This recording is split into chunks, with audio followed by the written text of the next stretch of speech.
आज दिल आनंद हो गई ना। यही तरह चाचा जी एगो बाघ एगो गधा में। हेलो कम कीजिए ना। मार रहा है। कम करो। ट्रेवल थोड़ा कम करो। हेलो हेलो एक साफ। हेलो हेलो जो खोले हुए थे ट्रेवल दीजिए ना। बढ़िया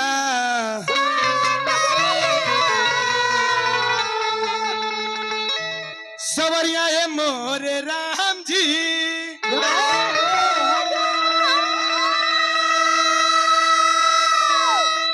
सावरिया सावरिया ए सावरिया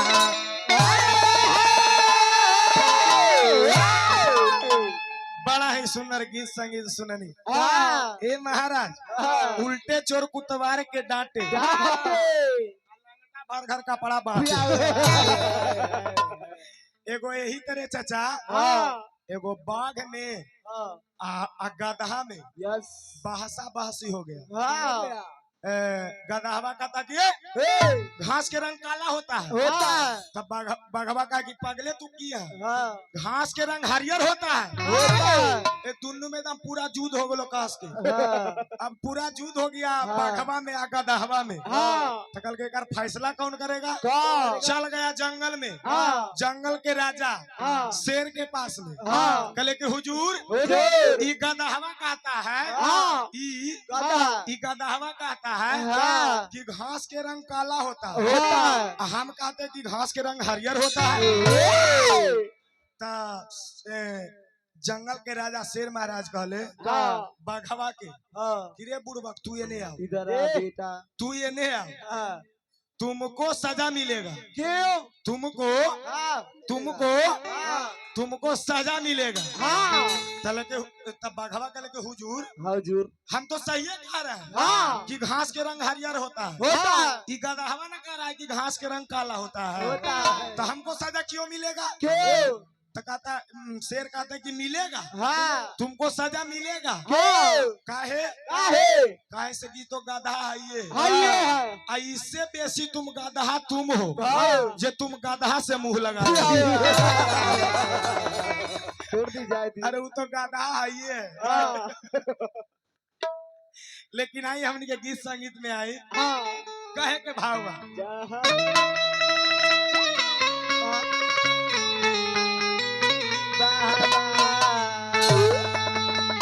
कि विद्या की खेती किसानी न होती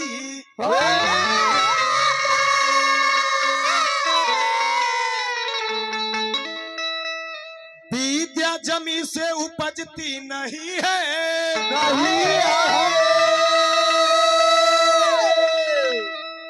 विद्या के बाप कोई पर्वत न होता।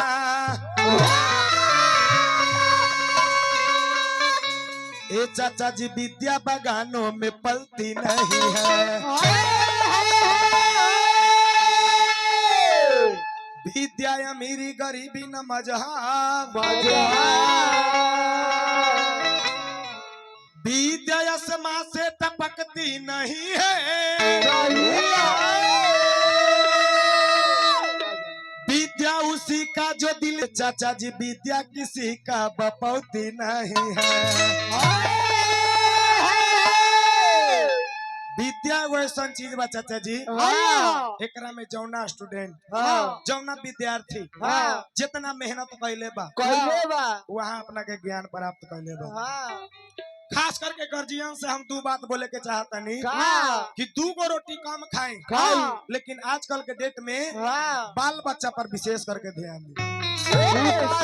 वो काहे नून रोटी खा के भले जिंदगी बितावा अपने न पढ़ला बाकी बच्चों के पढ़ावा। पढ़ी लिखी सीखी उ जग में महान बा अब पढ़ा लिखा बबुआ कलमिए में जाने। किनकर कहा नाम बा इहे पढ़ाइया अम्बेडकर जी कैले 14 जनवरी के बाबा साहब भीमराव अम्बेडकर जी के जयंती रहे यही रात वाला में हमनी सब धूमधाम से बिहार शरीफ सिविल कोर्ट में हाँ हमने के उनका के पुष्प अर्पित कैनी, हाँ जी। सत सत नमन कैनी, प्रणाम कैनी। कैनी। तो सब लोग के हमने के देश के जितना भी नौजवान अपना देश खातिर बलिदान देले बानी, हाँ। तो उनका के कम से कम एको क्षण याद करे के चाहिए। इहे पढ़ाइया अम्बेडकर जी कैले घरे घरे शिक्षा के अलख जगैले। तो शिक्षा है तो सब कुछ है, ना तो ब्याह जी भिक्षो मांगला पर शिक्षा नहीं रहेगा, तब भिक्षो मांगला पर 2 रुपया नहीं मिलेगा। तब तान्या तनी आजा बाबू तनी में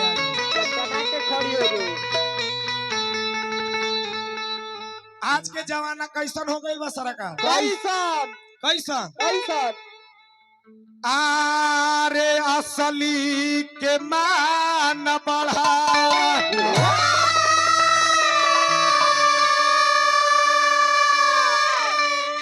अरे नकली न पाता। असली के सरकार घी अच्छा चीज है, घी अच्छा चीज है, लेकिन उसको लोग खाइएगा नहीं, बर्बाद कर दीजिएगा। असली अब नपाता हो गई बा, असली पर हमने के ध्यान देवे के बाद असली चीज आखिर है तो क्या है? अरे असली के मान बढ़ा,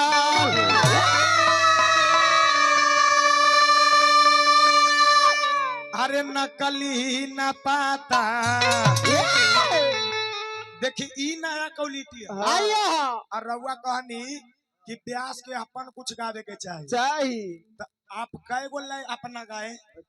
अपना तो गीतो चाहिए भी गाए, तो दूसरे के गावल गाए। आप ब्यास है तो क्या है? आपको हम मानते कथा भी गाए, सारा सरिया न्याय अपना। ये तो गलत। देखिए हम कथा वही कथवा गाएंगे, माथवा खराब कर देंगे। रास होके के चाहिए भाई। अरे असली के मान